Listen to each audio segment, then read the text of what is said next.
সরকারি চাকরিজীবীদের বহুল প্রত্যাশিত নবম পে স্কেল বাস্তবায়নের পরিকল্পনা মন্ত্রিসভায় উঠতে যাচ্ছে। প্রস্তাবিত নতুন বেতন কাঠামোয় মূল বেতন সর্বোচ্চ 100% পর্যন্ত বাড়ানোর সুপারিশ করেছে সচিব কমিটি। তবে সব গ্রেডে সমান হারে বেতন বাড়ছে না। উচ্চ গ্রেডের তুলনায় নিম্ন গ্রেডের কর্মচারীদের বেতন তুলনামূলক বেশি বাড়ানোর প্রস্তাব করা হয়েছে।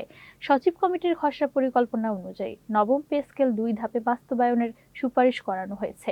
প্রথম ধাপে বাড়ানো হবে মূল বেতন, আর দ্বিতীয় ধাপে ভাতা ও অন্যান্য সুযোগ সুবিধা বাড়ানোর প্রস্তাব রয়েছে। পরিকল্পনা অনুযায়ী চলতি বছরের জুলাই থেকে আংশিক বাস্তবায়ন শুরু হয়ে ধাপে ধাপে 2028 সালের জানুয়ারির মধ্যে পুরো পে স্কেল বাস্তবায়নের প্রস্তাব করা হয়েছে।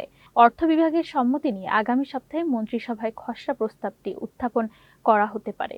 তবে চূড়ান্ত সিদ্ধান্ত নেবে মন্ত্রিসভা। এদিকে বিচার বিভাগ সংক্রান্ত কিছু জটিলতা নিরসনে অর্থমন্ত্রী আমির খসরু মাহমুদ চৌধুরীর নেতৃত্বে 7 সদস্যের বিশেষ কমিটি কাজ করছে।